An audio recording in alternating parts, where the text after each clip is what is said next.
गर्मी की रसोई में ठंडी सब्जियां। मेरी तो जिंदगी सच में खराब हो गई है। घर भी किसी को मेरी परवाह ही नहीं है। मुझे तो समझ में नहीं आ रहा है कि मैं क्या करूं। अगर इतनी परेशानी थी मुझसे शादी करने की क्या जरूरत थी। शादी के पहले दिन ही मेरे साथ ऐसा हो रहा है। एक तरफ प्रीति रसोई में खाना बनाते हुए खुद अपनी किस्मत को कोस रही थी। पहले दिन उसके साथ क्या हुआ, और वही दूसरी तरफ उसका पति जब अपने कमरे में अपने बेस्ट फ्रेंड से बात कर रहा था तो मेरे पापा ने अभी लालच के चक्कर में इस गवार लड़की को मेरे पल्ले बांध दिया है, वरना तुझे लगता है कि मैं इस गवार लड़की से कभी शादी करने वाला था।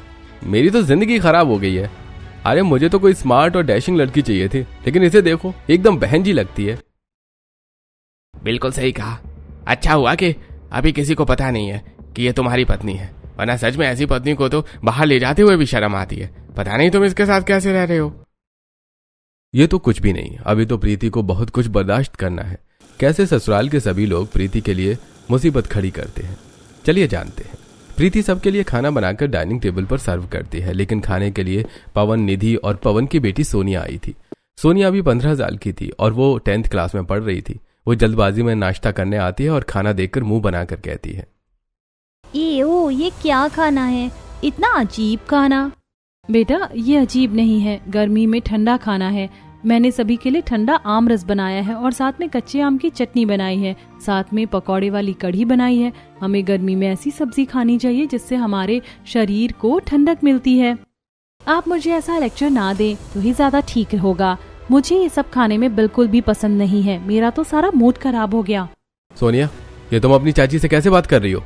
मैंने भला क्या गलत बात की है पापा? मैं तो बस जनरली एक बात कह रही हूँ कि मुझे ऐसी सब्जी खाना पसंद नहीं है। मैं तो जा रही हूँ स्कूल, और आगे से आप मेरे लिए ऐसा खाना प्लीज मत बनाना। इससे अच्छा तो सैंडविच बना देती तो मैं वही खा लेती।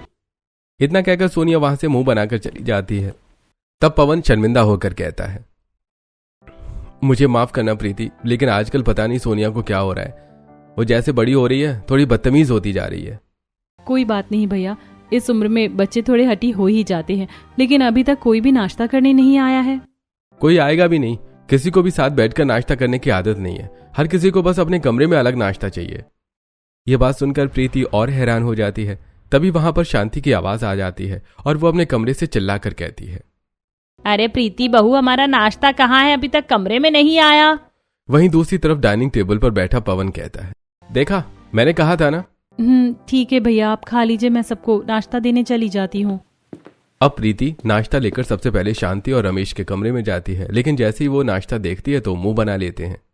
अरे बेटा, इतना सादा नाश्ता क्यों बना दिया? थोड़े पराठे वराठे बना लेती तो खाने में ज्यादा मजा आता है। ऐसा सादा खाना खाने में क्या ही मजा आएगा। मुझे भी ऐसे सादा रोटी सब्जी खाने की आदत नहीं है। साथ में इसमें कोई अच्छा खासा मसाला भी नहीं लग रहा है। लेकिन मम्मी जी, एकदम गर्मी का ठंडा नाश्ता है। अगर आप गर्मियों में इस तरह की ठंडी सब्जी खाएंगे तो आपकी सेहत के लिए बहुत अच्छा रहेगा।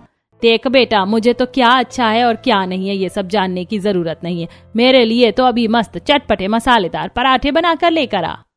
लेकिन इसके साथ ठंडा आम रस है। तुम एक काम करो बेटा, ये देखकर मुझे बड़ी भूख लग रही है। दरअसल क्या है ना, मुझे शुगर है। मैं ज्यादा देर तक भूखा नहीं रह सकता, इसलिए तो मुझे खाना तो दे ही दो ना। लेकिन शुगर में आपको ज्यादा आम नहीं खाना चाहिए। और कुछ नहीं होता बेटा, दे दो। इस तरह प्रीति रमेश को तो वो खाना दे देती है, लेकिन शांति के लिए अलग से पराठे बनाती है। वो अपने कमरे में अपने पति को भी नाश्ता देने जाती है। रोहन ऑफिस जाने के लिए तैयार हो रहा था। क्या मैं आपका नाश्ता लगा दूं? तुमसे मैंने पहले ही कहा था ना कि मुझसे मतलब रखने की जरूरत नहीं है। मुझे तुम्हारे हाथ का खाना नहीं खाना और ना ही मुझे तुमसे कोई बात करनी है। चली जाओ यहाँ से। आप मेरे साथ ऐसा व्यवहार क्यों कर रहे हैं? मुझसे पूछने की बजाय तुम ये खुद से पूछो।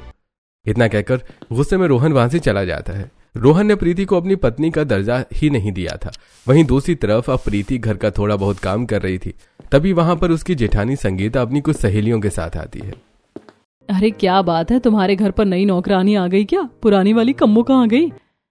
अरे ये नौकरानी नहीं, ये मेरी देवरानी है। बिल्कुल नौकरानी जैसी दिखती है और नौकरानी जैसी हरकतें हैं। इसीलिए मैंने कम्मो को हटा दिया कि कम से कम जब हमें फ्री में नौकरानी मिल रही है तो पैसे देकर नौकरानी रखने का क्या मतलब है। अरे हाँ, सही सोचा तुमने। ऐसे तो तुम अपने घर परिवार के बारे में सब कुछ सोच लेती हो। अच्छा, हम कमरे में जा रहे हैं, हमारे लिए कुछ बढ़िया सा खाना बना देना। वही सुबह की तरह कुछ सब्जी वगैरह मत बनाना। एक काम करना, पहले कुछ ठंडा शिकंजी वगैरह दे देना, उसके बाद बढ़िया चटपटे समोसे और नूडल्स बना देना। प्रीति को ऑर्डर देने के बाद संगीता अपनी सहेलियों के साथ कमरे में चली जाती है और वहीं दूसरी तरफ प्रीति गर्मी में रसोई में जाकर ये सब बनाने की तैयारी करती है। उसने मैदा को अच्छे से गूंथ लिया था और अब कुकर में आलू उबालने के बाद वो उन्हें छील रही थी। मुझे तो इस घर में कोई परिवार वाली बात ही नहीं लग रही है। ना तो कोई मिलजुल कर रहता है और ना ही कोई साथ में बैठकर खाना खाता है। सब बस अपने में ही, अपने दोस्तों के साथ ही बिजी रहते हैं। पता नहीं यहाँ सब कैसा चल रहा है। और ऊपर से मेरे पति, उन्हें तो मैं पसंद ही नहीं हूँ।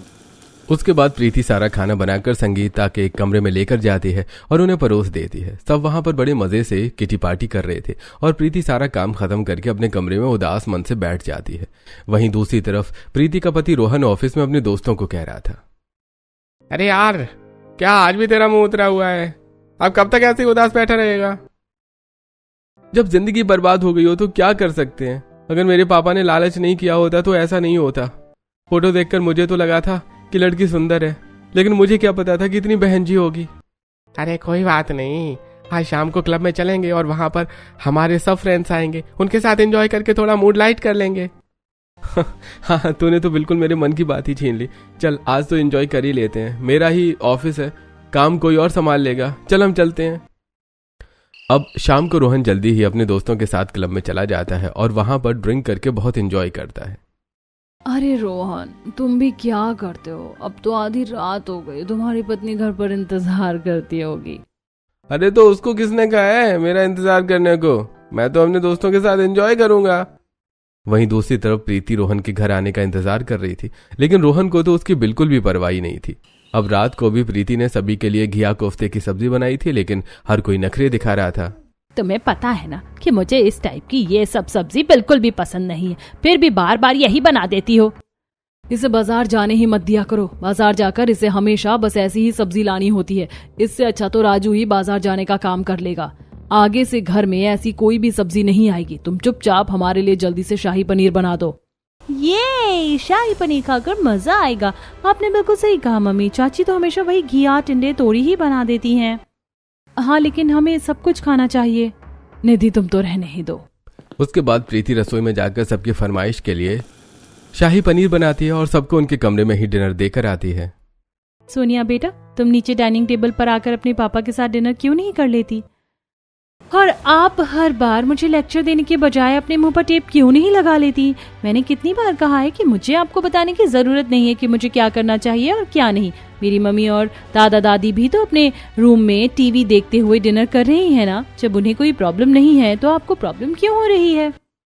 ऐसा जवाब सुनकर प्रीति अब कुछ नहीं कहती और चुपचाप वहां से चली जाती है। डाइनिंग टेबल पर सिर्फ पवन और प्रीति की नंद निधि बैठकर डिनर कर रहे थे। भाभी, आप खड़ी क्यों हैं? आप भी हमारे साथ बैठकर डिनर कर लीजिए। कोई बात नहीं, अभी तक वो घर पर नहीं आए हैं। उनके आने के बाद मैं डिनर कर लूंगी। उसका इंतजार करना बेकार है। कुछ नहीं पता अपने दोस्तों के साथ कहाँ घूम रहा होगा। पता नहीं कब तक घर वापस आएगा। अरे तुम इतना ध्यान मत दो, खाना खा लो। कोई बात नहीं भैया, थोड़ी देर और इंतजार कर लेती हूँ, उसके बाद खाना खा लूंगी। वैसे भाभी, मानना पड़ेगा, आपने कच्चे आम की चटनी बहुत स्वादिष्ट बनाई है और इसके साथ ये घिया कोफ्ते और ठंडी आम रस, मजा आ गया। शरीर को एकदम ठंडक मिल गई। हाँ निधि, ये सब सब्जी गर्मी में खाने के लिए बहुत ठंडी होती हैं और गर्मी में सेहत के लिए बहुत अच्छी भी होती हैं, क्योंकि गर्मी में पेट खराब होने के चांसेस बहुत ज्यादा होते हैं। इसीलिए हमें इस टाइप की ठंडी और हल्की सब्जी खानी चाहिए। हाँ, आज मुझे खाना खाकर अच्छा लग रहा है। अब से आप मेरे लिए ऐसा ही खाना बनाना। इस तरह प्रीति रोहन के आने का इंतजार करती है और वो आधी रात को घर वापस आता है। रोहन नशे में बिल्कुल धुत हो रखा था। प्रीति रोहन को संभालने की कोशिश कर रही थी। वो जैसे तैसे रोहन को कमरे तक लाती है और वहां आते ही रोहन प्रीति को धक्का मार देता है। हट, मुझे पकड़ने की जरूरत नहीं है, मैं अपना ध्यान खुद रख सकता हूँ। आप इतनी ज्यादा ड्रिंक क्यों करके आए हैं और आप इतनी रात तक कहाँ थे? तुझसे कितनी बार कहा है कि मेरे इस मामले में इंटरफेयर मत किया कर। मैं चाहे कहीं पर भी जाऊं और कुछ भी करूं, तुझे उससे क्या? तभी रोहन को बहुत ज्यादा वॉमिट होने लगती है, क्योंकि उसने आज कुछ ज्यादा ही ड्रंक कर ली थी। तब प्रीति वहां पर सब कुछ साफ करती है और रोहन के कपड़े बदलवा कर उसे बिस्तर पर लिटा देती है। रोहन की हालत खराब होने पर प्रीति उसका ध्यान रखती है, लेकिन रोहन को प्रीति से कोई फर्क नहीं पड़ रहा था। इस तरह यूं ही दिन गुजर रहे थे। अगले दिन जब राजू सब्जी लेकर आता है तो अरे भैया, अब बाकी घिया, तोरी, भिंडी ये सब सब्जी क्यों नहीं लेकर आए हैं?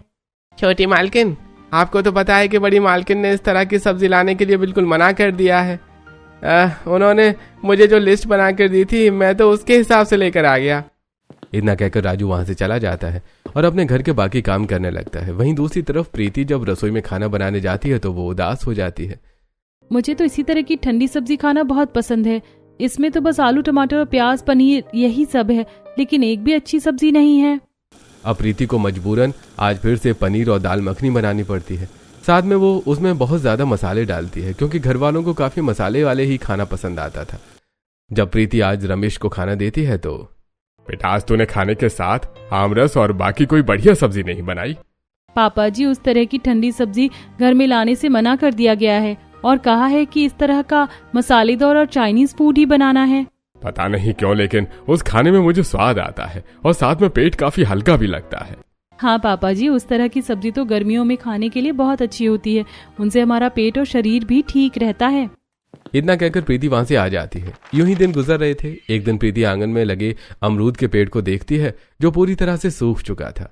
ये पेड़ तो पूरी तरह खराब हो चुका है। यहाँ पर गार्डन में कितने सारे पेड़ पौधे लगे हुए हैं, लेकिन किसी का भी ठीक से ध्यान नहीं दिया जाता। लगता है मुझे ही कुछ करना होगा। अब संगीता ने जानबूझकर घर में शेफ को तो हटा दिया था और रसोई की सारी जिम्मेदारी प्रीति को दे दी थी।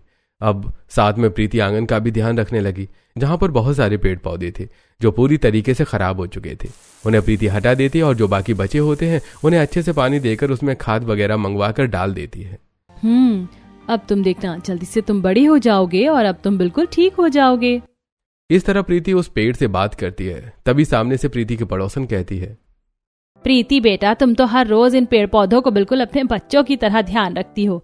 जी आंटी जी, क्योंकि पेड़ पौधे भी हमारी बात सुन सकते हैं और अगर हम उन्हें पॉजिटिव एनर्जी देंगे तो ये सब बहुत अच्छे से उगेंगे। कोई भी चीज है, अगर उसे हम प्यार और पॉजिटिविटी देंगे तो वो उतनी ज्यादा अच्छे से बढ़ेगी। बेटा, ये बात तो तुमने बहुत अच्छी कही है। अब से मैं भी इस बात का ध्यान रखूंगी। अब यूं ही दिन गुजर रहे थे। एक दिन प्रीति घर पर सारा काम कर रही थी। वो शाम को पेड़ पौधों में पानी दे रही थी। तब वो देखती है कि सोनिया अपनी उम्र से बड़े कुछ दोस्तों के साथ गाड़ी से उतरती है। अच्छा ठीक है गाइस, अब मैं तुमसे शाम को ट्यूशन पर मिलूंगी। इतना कहकर सोनिया उनसे अलविदा कहकर घर में अंदर आ जाती है। तो प्रीति आंगन में रोक कर उसे कहती है, सोनिया, ये लोग कौन है? ये तो तुम्हारे स्कूल के फ्रेंड्स नहीं लग रहे हैं। ओह नो, फिर से वही लेक्चर शुरू हो गया। मैंने आपको कितनी बार कहा है कि मेरी लाइफ में इंटरफेयर करने की जरूरत नहीं है। आप अपने काम से मतलब क्यों नहीं रखती हैं? हर बार मुझे टोकना शुरू कर देती है। लेकिन बेटा, मैं तुम्हारी भलाई के लिए कह रही हूँ। मुझे ये लोग कुछ ठीक नहीं लग रहे हैं। ओहो, आपके ठीक लगने ना लगने से मुझे कोई फर्क नहीं पड़ता। अगर मुझे और टोका तो देख लेना, अच्छा नहीं होगा। इतना कहकर सोनिया गुस्से में वहां से चली जाती है। और शाम को जब संगीता को ये बात पता चलती है तो वो प्रीति के पास गुस्से में आती है। मैंने तुमसे कितनी बार कहा है कि मेरी बेटी की लाइफ में इंटरफेयर करने की जरूरत नहीं है, लेकिन तुम हर बार उसे रोक टोक करना शुरू कर देती हो। कभी उसके कमरे में डिनर करने को लेकर बातें बोलती हो और कभी उसके दोस्तों को लेकर। लेकिन दीदी, मैं तो बस सोनिया का भला चाहती हूँ। मुझे वो लोग कुछ ठीक नहीं लग रहे थे। ऊपर से वो सोनिया से कुछ ज्यादा ही बड़े हैं, तो हमें अपनी हम उम्र के ज्यादा बच्चों के साथ नहीं रहना चाहिए, खासकर इस एज में तो बिल्कुल भी नहीं। मुझे अच्छे से पता है कि अपनी बच्ची को कैसे रखना है और कैसे नहीं। इसीलिए तुम सिर्फ अपने ऊपर ध्यान दो और मेरी बेटी को आगे से कुछ बोलने की जरूरत भी मत करना। इतना कहकर संगीता वहां से चली जाती है। वहीं दूसरी तरफ प्रीति का पति रोहन भी उसे ठीक से बात नहीं करता था। प्रीति को बहुत अकेला लगता था। एक दिन उसके पिता का कॉल आता है। बेटा, तुम कैसी हो? तुम ठीक तो हो ना? हाँ पापा, मैं बिल्कुल ठीक हूँ। बेटा, तुम्हारी आवाज से तो नहीं लग रहा है कि तुम ठीक हो। कुछ नहीं पापा, मैं बिल्कुल ठीक हूँ। बस मुझे वहाँ की थोड़ी याद आ रही है। यहाँ थोड़ा मन नहीं लग रहा। वहाँ आपके साथ खेत पर जाकर थोड़ी खेती बाड़ी करती थी, सब्जी उगाती थी, तो बस उन्हीं पलों को याद कर रही हूँ। कोई बात नहीं बेटा, जब भी मन भर जाए तो यहाँ वापस आ जाना। मुझे बता देना, मैं तुम्हें लेने आ जाऊंगा। अब प्रीति अपने पापा को क्या क्या बताती कि वो अपने ससुराल में बिल्कुल भी खुश नहीं है। लेकिन प्रीति सब कुछ चुपचाप बर्दाश्त कर रही थी। उसे घर में बहुत अकेलापन होता था, इसलिए वो अब घर में ही पेड़ पौधों को उगाना शुरू कर देती है, जिससे उसका थोड़ा टाइम पास हो जाता था। अब तो मैंने घिया, तुरई, टिंडे सब लगा दिया है। अब मुझे किसी को कुछ नहीं बोलना होगा। घर में ही उगाकर अपने लिए तो कम से कम मैं अपनी पसंद की सब्जी बना पाऊंगी। इस तरह प्रीति अपने उगाए हुए पौधों का बहुत अच्छे से ध्यान रख रही थी। एक दिन रोहन की तबीयत कुछ ज्यादा खराब हो जाती और उसे बहुत ज्यादा तेज बुखार था। तब प्रीति उसके लिए हेल्दी खाना लेकर आती है। ये सब क्या है? तुम्हें पता है ना मुझे इस टाइप का खाना पसंद नहीं है। हाँ मैं जानती हूँ, लेकिन अभी आपकी तबीयत खराब है, इसीलिए आपको हल्का खाना ही खाना चाहिए, इससे आपको आराम मिलेगा। हाँ रोहन, ज्यादा बच्चों की तरह जिद करने की जरूरत नहीं है, जो बनाए चुपचाप खा लो। अब अगले कुछ दिनों तक प्रीति रोहन का बहुत अच्छे से ध्यान रख रही थी। वो बीच बीच में उसके लिए फ्रूट लेकर आती थी, तो कभी कोई जूस लेकर आती, उसे एकदम टाइम पर दवाई देती, साथ ही वो बुखार में उसको ठंडी पट्टी भी करती थी। प्रीति उसका बहुत अच्छे से ध्यान रखती है। वहीं दूसरी तरफ वो घर के बाकी सदस्यों का भी इस तरीके से ही ध्यान रख रही थी। हर किसी का समय पर लंच पैक करना, हर किसी को समय पर खाना देना, गर्मी में सभी के लिए अलग तरह तरह के शेक और जूस बनाने के साथ ही सबको ठंडी सब्जियां भी बनाकर खिलाती है। वैसे तुम तो हमारा बहुत अच्छे से ध्यान रखती हो, इतनी सारी अच्छी अच्छी चीजें बनाती हो, इतना ठंडा ये बेल का जूस है, मुझे तो ये दूध में और भी ज्यादा स्वादिष्ट लगता है। और मुझे तो बहू के हाथ का ये सादा खाना बहुत ज्यादा अच्छा लगने लगा है, इसे खाकर तो मजा आ जाता है। बाकी सब तो ठीक है, लेकिन टिंडे तोरी की सब्जी मुझे बिल्कुल अच्छी नहीं लगती। अरे भाग्यवान, एक बार खाना शुरू करोगे तो शुरू में थोड़ा अजीब लगेगा, लेकिन उसके बाद देखना तुम्हारा शरीर भी हल्का हो जाएगा। पहले मेरे पेट में हमेशा अग्नि बनी रहती थी, लेकिन अब बिल्कुल ठीक रहती है। मेरा तो शुगर भी कंट्रोल रहने लगा है। अब तुम खाओगे तो तुम्हारा बीपी भी ठीक हो जाएगा। मम्मी जी, खाने पीने से बहुत फर्क पड़ता है। हमेशा पराठे, ऑयली और इतना मसालेदार खाना खाना हमारे लिए बिल्कुल भी अच्छा नहीं होता। हमें सीजन के हिसाब से खाना खाना चाहिए। अब प्रीति घर का बाकी सारा काम खत्म करती है और देखती है कि रोहन भी ऑफिस चला गया है। तब अरे, ये तो बिना बताए ऑफिस चले गए। इनका मैंने लंच पैक ही नहीं किया। इनकी तबीयत वैसे भी बिल्कुल ठीक नहीं है और बाहर का खाना खाएंगे तो और खराब हो जाएगी। अब प्रीति ऑफिस में लंच देने जाती है और वहां पर जब रोहन और उसके दोस्त उसे रोहन के कैबिन में देखते हैं तो तुम आप लंच भूल गए थे तो वही देने आई थी। अरे भाई, ये लड़की कौन है? रोहन को बहुत ज्यादा शर्मिंदगी हो रही थी। अरे कुछ नहीं, मेरी काम वाली है, लंच यहाँ रख दो और यहां से जाओ। रोहन के इस व्यवहार से प्रीति को बहुत बुरा लगता है और उसकी आंखों में आंसू आ जाते हैं। तब वो रोते हुए वहां से चली जाती है। जब वो रास्ते से घर आ रही थी तो मुझे नहीं लगता कि कभी भी हमारा रिश्ता सुधरने वाला है। मैंने अपनी तरफ से पूरी कोशिश कर ली। तब प्रीति आंसू पोंछ लेती है और देखती है कि सोनिया अपने कुछ बड़े दोस्तों के साथ जा रही थी। सोनिया को ऐसे बच्चों के साथ नहीं घूमना चाहिए, लेकिन कोई भी मेरी बात सुनने को तैयार ही नहीं है। अब मैं करूँ तो क्या करूँ? इतना कहकर प्रीति घर वापस आ जाती है। अब घर आकर वो अपने काम में फिर से ध्यान लगाती है। घर में तो हर कोई अपने दोस्तों और अपने अपने के काम में बिजी रहता था। प्रीति ने अब अपने पेड़ पौधे लगाकर उन्हीं से अपनी एक छोटी सी दुनिया बसा ली थी। जब पौधे उगना शुरू हो जाते हैं और उन पर सब्जी लग जाती है तो बहुत गर्मी है ना, इसीलिए तुम्हें और पानी दे रही हूँ। देखो तो जरा, बैंगन और शिमला मिर्च कितनी प्यारी आई है। टिंडे भी लगना शुरू हो गए हैं। तुम्हें देखकर ही मेरा मन थोड़ा शांत हो जाता है। घर में फसल देखकर रमेश को भी बहुत अच्छा लगता है और वो खुश होकर कहता है, मुझे तुम पर गर्व है, तुमने सही साबित कर दिया कि मेरी पसंद बिल्कुल सही थी। लेकिन प्रीति बहुत उदास थी और उसे उदास देखकर रमेश समझ जाता है। तुम्हारे पिता मेरे बहुत पुराने दोस्त हैं और हमने बहुत पहले तय किया था कि हम दोनों बच्चों की शादी करेंगे। मुझे सच में नहीं पता था कि रोहन तुम्हारे साथ ऐसा व्यवहार करेगा। अगर पता होता तो तुम्हारी उससे कभी शादी नहीं करवाता। मुझे माफ कर देना बेटा।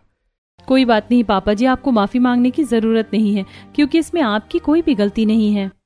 एक तरफ प्रीति सभी घर वालों का बहुत अच्छे से ध्यान रख रही थी और शांति और रमेश को तो बल्कि अब अपने शरीर में काफी बदलाव भी दिख रहे थे। मम्मी, सच में आपका बीपी तो अब बिल्कुल नॉर्मल आया है और यहाँ तक कि आपका कोलेस्ट्रॉल भी खत्म हो गया है। सब कुछ बहू का ही कमाल है। उसी ने मुझे अलग अलग तरह के जूस और बहुत सारी अच्छी अच्छी चीज पिलाई है। अब मैंने नॉर्मल खाना खाना शुरू कर दिया है। पहले तो हैवी खाना खाकर हर रोज गैस का कैप्सूल लेना पड़ता था। पेट में एसिडिटी, अग्नि और पता नहीं क्या क्या होता रहता था। अब तो मुझे बहुत अच्छा लगता है। सब कुछ भाभी का ही कमाल है। लेकिन वहीं दूसरी तरफ रोहन प्रीति के साथ बिल्कुल भी खुश नहीं था। एक दिन रोहन अपने बेस्ट फ्रेंड की शादी में जाता है। कांग्रेचुलेशंस ब्रदर, हाँ तुझे आखिर तेरी पसंद की लड़की मिली गई। भाभी जी तो एकदम स्टाइलिश लड़की है और मेरी बीवी, मेरी वाली बीवी को तो देखो। अरे तो तुझे किसने कहा है कि वहीं पर अटकने के लिए? पायल तुझे बहुत पसंद करती है, बिल्कुल तेरे टाइप की है। अपनी पत्नी को तलाक दे दे और उससे शादी कर ले। रोहन को रजत का आइडिया बहुत अच्छा लगता है और वो इस बारे में सोचता है।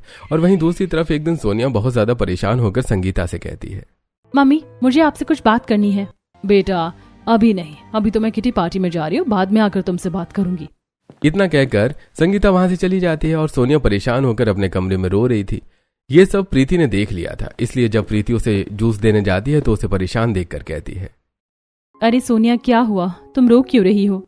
ये देखो चाची, कुछ लोगों ने मेरी नकली वीडियो बनाकर मुझे फॉरवर्ड किया और मेरे साथ स्कैम हो गया है और मुझसे बहुत सारे पैसे मांग रहे हैं, लेकिन मेरे पास पैसे नहीं है। सब कुछ खराब हो गया चाची, मेरी पूरी लाइफ खराब हो गई। अब कुछ नहीं हो सकता। मम्मी पापा भी मुझे बहुत डांटेंगे।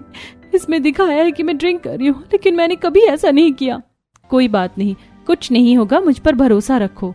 अभी प्रीति सबसे पहले जाकर ये बात पवन को बताती है और वो परेशान हो जाता है। मैं अभी जाकर सोनिया से बात करता हूँ। नहीं भैया, अभी इस बारे में कुछ भी सोनिया से बात करना ठीक नहीं है। वो बहुत दुखी है और बहुत गिल्टी भी है। हमें जल्दी से इसका सॉल्यूशन निकालना होगा और सोनिया ने मुझे सारी बात बता दी है। हमारे पास सारे प्रूफ है, हमें अभी एक्शन ले लेना चाहिए। पवन अपने एक दोस्त को कॉल करता है और उसकी हेल्प से कंप्लेंट फाइल होती है। तब साइबर क्राइम और साइबर फ्रॉड का केस दर्ज होने के बाद न्यू वेबसाइट के जरिए सारी वीडियो जल्दी से डिलीट कर दी जाती हैं और बाद में पता चलता है कि ये सब सोनिया के दोस्तों ने ही किया है, उससे पैसे लेने के लिए। यह सुनकर सोनिया को बहुत बड़ा झटका लगता है। लेकिन वो सब तो मेरे दोस्त थे। मैंने तुमसे कहा था ना कि इस तरह किसी पर भी भरोसा नहीं करते। इतना सब कुछ हो गया और मुझे पता भी नहीं चला। तुम्हें पता कैसे चलेगा जब तुम्हारा ध्यान ही नहीं रहता? तो तुम तो बस हमेशा किटी पार्टी और शॉपिंग वगैरह इन सब में ही बिजी रहती हो।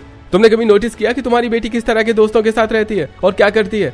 तुमने उसे पूरी आजादी दी है और प्रीति ने तुम्हें जितनी बार सचेत करने की कोशिश की उतनी बार तुमने उसे डांट दिया। अगर प्रीति ने समय पर सोनिया से बात नहीं की होती तो पता नहीं ये बात हमारे सामने आती भी या नहीं। संगीता को अपनी गलती का एहसास होता है। आप बिल्कुल सही कह रहे हैं, मुझे माफ कर दीजिए। मुझे ऐसा नहीं करना चाहिए था और प्रीति तुम भी मुझे माफ कर दो। कोई बात नहीं दीदी, मुझसे माफी मांगने से ज्यादा आप सोनिया पर ध्यान दीजिए। ये उम्र का पड़ाव कुछ ऐसा ही होता है। ऐसे में कुछ दोस्ती और सभी चीजें बच्चों के लिए बहुत खतरनाक हो सकती हैं। इसीलिए हमें बच्चों पर ध्यान देना चाहिए और उन्हें अकेला नहीं छोड़ना चाहिए। अब इन सब चीजों के बाद संगीता सब चीजों पर ध्यान देती है और अब वो बाहर पार्टी करने से ज्यादा घर में सोनिया पर ज्यादा फोकस करती है। एक तरफ अब पूरा परिवार साथ बैठकर फिर से डिनर और नाश्ता करने लगता है। कितने दिनों बाद हम सब साथ बैठकर नाश्ता कर रहे हैं, कितना अच्छा लग रहा है। हाँ, हमने इन पलों को बहुत ज्यादा मिस किया था। हर कोई अपने अपने कामों में इतना बिजी ज्यादा रहता था कि एक दूसरे को समय ही नहीं देता था। बिल्कुल, मैं भी अपने कमरे में या फिर अपने दोस्तों के साथ बाहर जाकर डिनर कर लेती थी, जिसकी वजह से वही चीज सोनिया भी अपना रही थी। बिल्कुल जैसा माता पिता करते हैं वैसा ही बच्चों पर असर पड़ता है। चाची, आपकी आम की चटनी और आमरस तो सच में बहुत अच्छा है। ये तो खाने में बहुत स्वादिष्ट लग रहा है। हाँ, ये खाना इतना भी बुरा नहीं है जितना मैं पहले बहुत ज्यादा सोचती थी।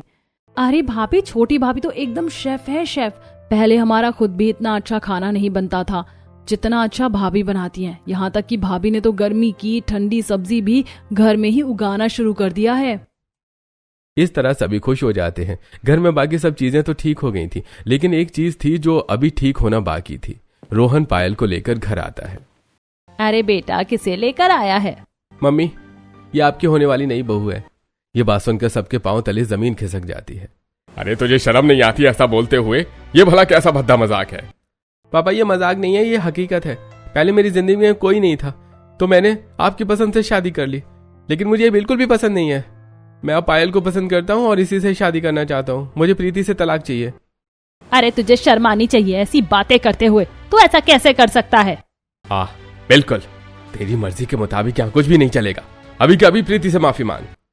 मैं माफी नहीं मांगूंगा।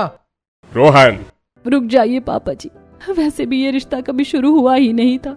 जब इन्हें मेरे साथ रहना पसंद ही नहीं है और इन्हें कोई और पसंद है तो साथ रहकर कोई फायदा नहीं और इस रिश्ते का कोई अस्तित्व ही नहीं। मुझे मंजूर है। प्रीति रमेश की बात को बीच में काट कर ऐसे कहती है और वहां से रोते हुए चली जाती है और अपना बैग पैक करके अगले ही दिन अपने मायके चली जाती है। वहीं दूसरी तरफ रोहन और पायल अपनी शादी की तैयारी कर रहे थे। एक दिन पायल कहती है, अच्छा रोहन, हम शादी के बाद कौन से घर में रहेंगे? इससे बड़ा बंगला होगा ना वो? हम तो इसी घर में रहेंगे। बिल्कुल नहीं, मैं शादी के बाद तुम्हारे परिवार के साथ नहीं रह सकती। हम अपना अलग से घर बसाएंगे। यह सब सुनकर रोहन को बहुत अजीब लगता है। इस तरह पायल रोहन से बहुत सारे पैसे भी ले लेती है। यहाँ तक कि एक दिन रोहन जब पायल से मिलने जा रहा था तो उसे चोट लग जाती है और वो लड़खड़ाता हुआ पायल के पास जाता है। मुझे पैर में थोड़ी चोट लग गई है, इसलिए मैं लेट हो गया। तुम्हारा तो हर बार का यही है, चोट लग गई तो मैं क्या करूं? मुझे जल्दी पैसे दो, मुझे शॉपिंग पर जाना है। रोहन नोटिस कर रहा था कि पायल उससे ज्यादा उसके पैसों को महत्व दे रही थी, जबकि अब उसे प्रीति की याद आ रही थी कि वो किस तरह उसका ध्यान रखती थी। रोहन को ऐसा लग रहा था कि जैसे वो एक बहुत टॉक्सिक रिलेशन में है। एक दिन तब रोहन के पास लॉयर आते हैं। आप जल्दी से डिवोर्स पेपर पर साइन कर दीजिए, आपका काम जल्दी ही हो जाएगा। मैं आज ही आपकी पत्नी के साइन भी ले आऊंगा। रोहन डिवोर्स पेपर लेता तो है, बट उसका साइन करने का मन नहीं करता। मुझे अभी थोड़ा टाइम चाहिए, मैं आपको बाद में बता दूंगा। ठीक है, लेकिन आपको एक सलाह देना चाहूंगा। अगर आपने इस बारे में सोचा है तो आप तलाक नहीं देना चाहते। मेरे हिसाब से कुछ बिगड़ा नहीं है, आपको माफी मांग लेनी चाहिए। वो रोहन के पर्सनल और बहुत पुराने लॉयर थे, इसलिए वो रोहन को ऐसी सलाह देकर जाते हैं। दूसरी तरफ रोहन भी इन सब चीजों के बारे में सोच रहा था कि किस तरह अगर रोहन को थोड़ा सा भी कुछ हो जाता था तो प्रीति रात भर जागकर उसका ध्यान रखती थी, जबकि रोहन ने कभी उसके साथ अच्छा भी नहीं किया। तब रोहन के पास पायल का कॉल आता है। तुम अब तक यहाँ पर मुझे लेने क्यों नहीं आए हो? मैं धूप में परेशान हो रही हूँ। तुम जैसी चुड़ैल को लेने में नहीं आने वाला, जा रहा हूं अपनी पत्नी को लेने। ऐसा कहकर रोहन कॉल कट कर देता है। उसके बाद पायल का मुंह बन जाता है। उसके बाद रोहन बिना कुछ देरी किए प्रीति के घर जाता है, जहां पर प्रीति बाहर अपनी कुछ सहेलियों के साथ हंस रही थी। पहली बार रोहन ने प्रीति को इतना खुश देखा था। वो उसके पास जाता है। आपको यहाँ आने की क्या जरूरत थी? डिवोर्स पेपर भिजवा देते, मैं साइन कर देती। मुझे माफ कर दो प्रीति, मैं यहाँ पर डिवोर्स पेपर देने नहीं आया हूँ, मैं तुमसे माफी मांगने आया हूँ। मैंने तुम्हारे साथ बहुत गलत किया है। मुझे तुम्हारे प्यार का अब एहसास हुआ है। मैं तुम्हारे बगैर नहीं रह सकता। आज तुम्हारे चेहरे की खुशी देखकर मुझे बहुत अच्छा लगा। आज एहसास हुआ कि मैं तुम्हें सिर्फ दुख दे रहा था। मैं बिल्कुल गधा था जो तुम्हारी जैसी अच्छी लड़की का दिल दुखाया। मुझे माफ कर दो। बिल्कुल सही समझा है कि आपने आज तक मुझे सिर्फ दुख दिया है, इसीलिए गलती से भी मत सोचना कि मैं आपको माफ कर दूंगी। मैं यहाँ पर बहुत खुश हूँ। मुझे अबला लड़की समझने की कोशिश मत करना। मैं आपसे तलाक के बाद बहुत खुश रह सकती हूँ, इसीलिए आप यहाँ से जाओ और डिवोर्स पेपर भिजवा देना। प्रीति रोहन से बात भी नहीं करना चाहती थी, इसलिए वो उसको छोड़कर वहां से चली जाती है। तब रोहन घर आता है और उसकी उदासी देखकर घर वाले कहते हैं, लगता है बहू नहीं मानी, भैया को मनाना ही नहीं आया होगा। लगता है अब हम सबको ही इसकी मदद करनी होगी। अब अगले दिन पूरा परिवार प्रीति के घर जाता है और वहां पर जाकर माफी मांगता है। देखो प्रीति, इस गधे को माफ कर दो। हाँ बेटा, सच में इसे बहुत दुख है। हम सबको माफ कर दो, बल्कि हम सबकी भी गलती थी जो हमने पहले ध्यान नहीं दिया। हाँ बेटा, प्लीज हमें माफ कर दो और हमारे साथ चलो। संगीता धीरे से रोहन को इशारा करती है और कहती है, तुम क्या बैंड बाजा आने का इंतजार कर रहे हो? चलो जल्दी माफी मांगो।